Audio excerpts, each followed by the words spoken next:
The more you do, the better you get. Shaking hands where I want the ball to go. Probably go something like Tom Watson. Beautiful. And let's face it, it's always a little bit harder, isn't it? I'm waiting for my club to pass me. Simple but effective. Nice and neutral. Beautiful. Hi everyone, welcome back to another video on the channel. Thank you very much for joining me. My name is Warren Bennett. We've got Trev down there enjoying this winter sun. We've only got about an hour's worth of sunlight, and as you can see from the drone shot there, what a beautiful afternoon to do a video here on the middle range at Chesterfield. Now in today's video, like the title says, simple but effective. And I love things like that can really make a difference to your golf game without having to spend hours, days, months, and a lot of money and time and effort making changes to your golf swing to hopefully give you these rewards you're looking for. But they don't have to be that massive. They can be a small little feeling to give you, and it can really change a lot. And this is one of these things, and you would have heard me say this little statement many times. So I'm going to tell you what this statement is and what it can give you. And I'm really looking forward to showing you this video. So let's hope the sun stays out. Let's hope Trev stays calm, and let's get going. Okay everyone, so thanks very much for joining me for another one.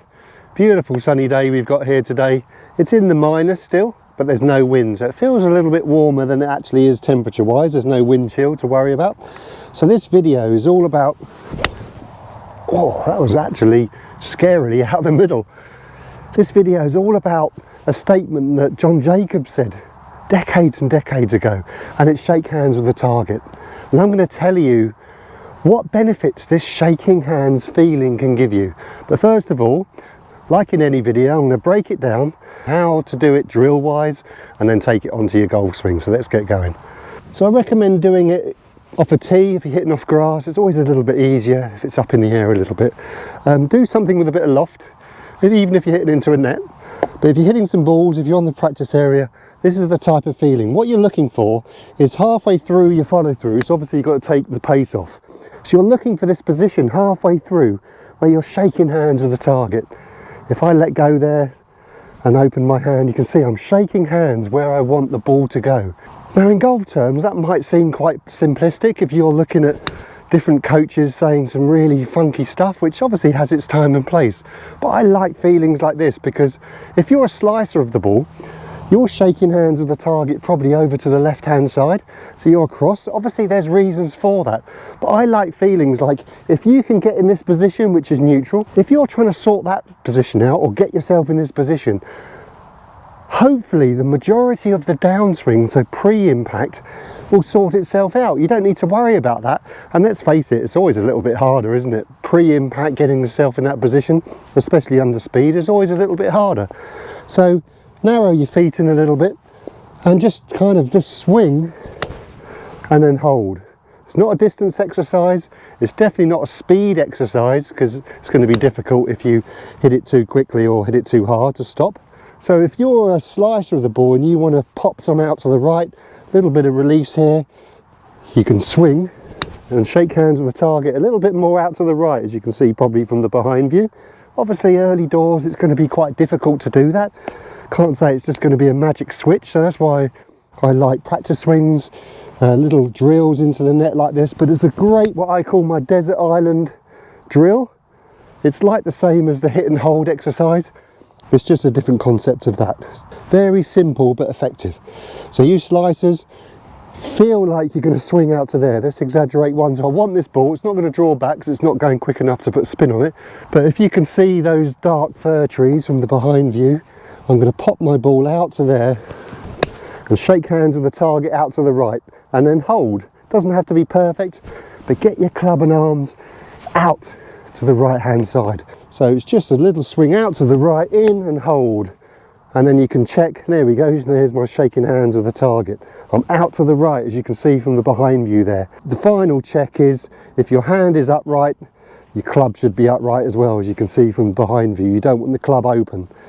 So that's going to go on to the slicing format of this exercise, is if you want to introduce a little bit more cross because you are too inside and over to the right, you've got to hold on to that angle a little bit, because the effect of coming on the inside, you're going to have to probably wrap it over with your hands too much. So if you're now coming a little bit more out to in, you don't want this wrap. So you're going to have to hold on to that angle. So let's try one.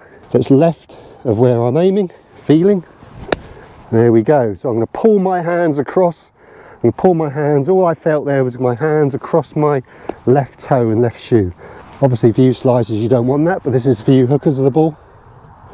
Nice and light, full swing, but stop here. There we go. So you can see there, I don't know if you can see, but my club head is slightly open. And we're going to have to hold on to that angle, and you can see you can probably still see my left hand still above my right hand, so I haven't released it in terms of hand release. Tiny little swings, don't put any pace on this. You don't want to have to forcibly stop. It's not aggressive. You can feel like you're going to kick your right knee in a little bit. You slices the ball. That's going to help with the pushing of the arms out. Nice and neutral. Beautiful. Okay, so like anything, you can't go around the golf course like that, but it is a fantastic exercise to layer what the correct release feeling in terms of path you're looking for. And like I said in the intro or at the very start of the video, is if you're in a position, let's say out to the right, it's very hard instinctively to come over the top from there. So it might not cure your complete slice, you might not turn into Rory McIlroy overnight, but you're only looking for a little bit, aren't we, in terms of us golfers? You're just looking just to not change the needle too much so you lose the timing, but introduce a little bit more neutral to your path. So let's get on to trying to take this onto a full swing. What can we do for the next stage? Okay, so what I recommend is doing the same thing. There's my neutral, shake hands with the target, John Jacobs, and then swing through. Complete your finish. What does your finish feel like in this new release position in terms of path? Because if you're used to a cross hold on in terms of chicken wing, you're going to probably finish quite short. But now if you're used to swinging your arms out, and there's probably a little bit more natural extension out to the right there and a bit more release with the hands, this club's going to feel much longer. So your finish is going to feel different because of this this exercise. Out to the right a little bit and then release. Oh yes, so my club then felt like it was really releasing down. Whew. Something like Tom Watson, beautiful. And then you can, the time between stopping, you can make a little bit shorter and then lift. I'm waiting for my club to pass me. Head still looking down, then up. One more out to the right, a little bit of draw. There we go. Now we're going to blend up the motion on the way through to the finish here. So you don't want to go from, okay, we're just going to do some small, kind of very light swings but short, to all of a sudden going full out. That's difficult to feel. So we're just going to still take the pace off. Remember, working on speed is really important. Lovely. Learning to juggle. You've got all these balls in the air, you're trying to catch them and throw them in the right area. It's the same here.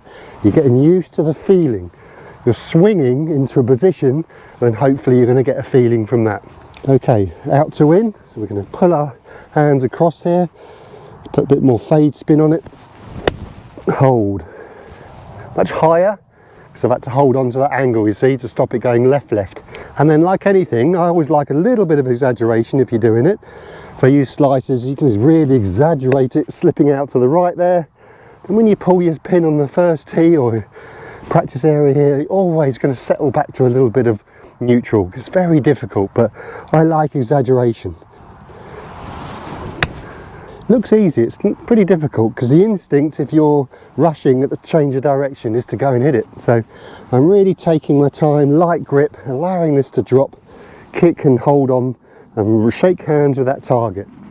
Okay, let's see if I can not stop this one. Nice and light, slow. That went about the same distance, by the way. Okay, a little bit quicker, probably 5 out of 10. Shake hands. So what I'm feeling now, I'm feeling my right hand. I'm going to feel it looking up here. Obviously I'm gripping it, so it's not straight, but I'm feeling like the palm of my hand is looking pretty neutral. Feeling, it's a split second, isn't it? If you're new to the channel here, really important to take the pace off it and just work on speeds. 1, 3, 5, 7, and then full pin shot. So what I mean by full speed. So 1 would look like this. And then like a 5 out of 10 will look like this, slightly up the right for a draw spin. Lovely. Nice and light with the hands, really helps.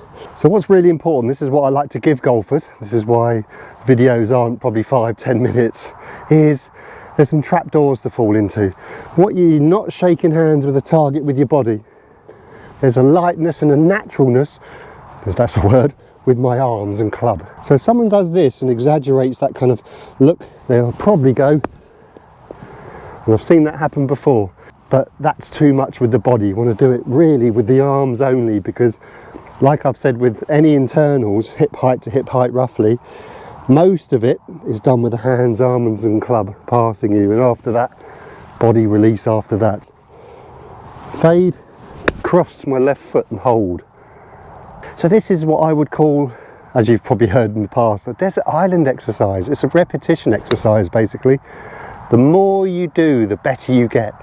And isn't that great for confidence? The more practice swings you do in the garden, the more air balls you hit. I want to swing out to the right a little bit more, exaggerated. I want to swing to the left a little bit more to neutralise my swing. Isn't it great to feel something so simple that can cure other parts of your golf swing without you knowing it? Sorry to say it again, but the one thing that cures four. I love that feeling, and I love giving golfers that can cure other parts, because what we don't want to do on the golf course is to have 5 swing thoughts. It's not a game, it's going too quickly. We want to be able to have some sort of natural swing of this golf club, and to do that we need to get our arms and club in the right position, and this exercise is that. Okay everyone, so from myself and Trev, and I think he's telling us it's the end of the video now, we bid you farewell. What a fantastic sunset we've got here. Chesterfield actually does have some beautiful sunsets. Obviously winter time's a little bit more, what is it now, west southerly maybe? And in the summer it's a little bit more over there, but it's absolutely stunning here because the sea, as you can see from the drone view, is just over there. So thank you very much everyone for your support. Just by taking the time watching these videos, it means so much, because I know everyone lives busy lives, so taking the time out to support the channel by watching means so much. And for you people who have joined the YouTube membership, thank you so much. So your help is so appreciated, so thank you very much. Okay everyone, so I'll bid you farewell. Have a great golfing week if you're playing. If you're in the Northern Hemisphere, hopefully you can take advantage of some good weather. And if you're in the Southern Hemisphere, hope you're enjoying a great summer. Okay everyone, so for myself and Trev, the star of the show obviously, we bid you farewell. Have a great golfing week, stay healthy on and off the golf course, and we'll see you next time. Cheerio. Okay, so the viewers want to see a good catch this time. Oh yes, beautiful catch Trev, well done. He knows what to do. See you next time everyone.